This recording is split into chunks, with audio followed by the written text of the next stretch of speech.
Stephen Curry posibleng mag-request na nga ba ng trade at Klay Thompson pangunahing target ng Miami Heat?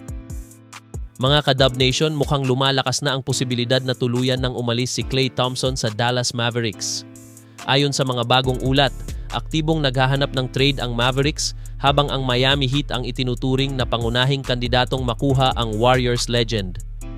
Ayon sa ulat, mas gusto ng Dallas Mavericks na i-trade si Klay Thompson kaysa i-buyout ang kanyang kontrata. Sa kasalukuyan, may natitira pang $17.5 million sa huling taon ng kontrata ni Klay. Ayon kay Brett Siegel, hindi rin umano si Klay ang lumapit sa Mavericks upang humiling ng buyout.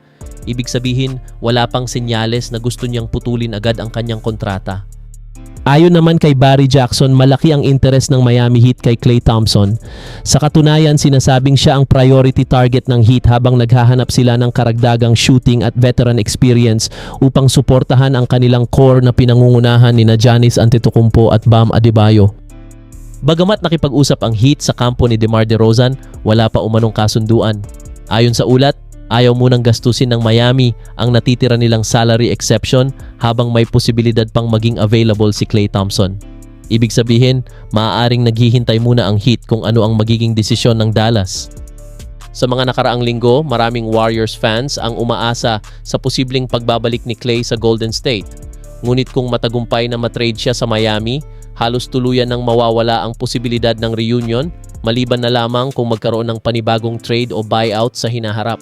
Sa ngayon, mas pinapaboran ng Mavericks ang trade kaysa buyout, kaya hindi kontrolado ni Klay kung saan siya mapupunta kung maipagpapalit siya. Noong nakaraang season sa Dallas, nagtala si Klay ng 11.7 points per game, 38.3% shooting mula sa 3-point line. Bagamat hindi na siya ang dating all-star version ng kanyang sarili, nananatili pa rin siyang isa sa mga respetadong shooters sa NBA. Ang pinakaimportanteng takeaway ay sa ngayon, wala pang kasunduan para sa trade ni Klay Thompson. Ngunit malinaw sa mga ulat na mas gusto ng Dallas Mavericks na i-trade siya kaysa i-buyout, habang ang Miami Heat ang lumalabas na pangunahing interesado sa kanyang serbisyo. Kung walang magbabago sa mga susunod na araw o linggo, mas lumalakas ang posibilidad na sa Miami natin makikita si Klay kaysa sa isang reunion sa Golden State Warriors. Mga ka-Dub Nation, ano ang masasabi ninyo? Kung mabibigyan ng pagkakataon si Klay Thompson na pumili, saan siya mas babagay? Sa Miami Heat na may tsansang lumaban sa kampyonato o sa Golden State Warriors para sa isang emosyonal na reunion? I-comment ang inyong opinyon. At ngayon, isang nakakagulat na ulat ang lumabas tungkol sa hinaharap ni Stephen Curry sa Golden State Warriors. Matapos ang tahimik na off-season ng Warriors at pagkabigo nilang makuha si LeBron James, may mga ulat na maaaring hindi muna magmadali si Steph Curry sa pagpirma ng panibagong contract extension. Ayon sa ulat, pinag-iisipan umano ni Curry na hintayin muna ang free agency bago magdesisyon sa kanyang susunod na kontrata. Hindi ito nangangahulugang aalis na siya sa Warriors. Sa halip, maaaring isa lamang itong paraan upang bigyan ng mensahe ang front office na kailangan nilang gumawa ng mas malalaking hakbang upang muling maging seryosong championship contender. Habang maraming koponan sa Western Conference ang nagpalakas ng kanilang roster ngayong off-season, nanatiling tahimik ang Warriors. Naugnay man sila sa ilang malalaking pangalan, kabilang si LeBron James, wala silang nabuong blockbuster acquisition. Dahil dito, marami pa ring tanong tungkol sa kakayahan ng kasalukuyang roster na lumaban para sa kampyonato.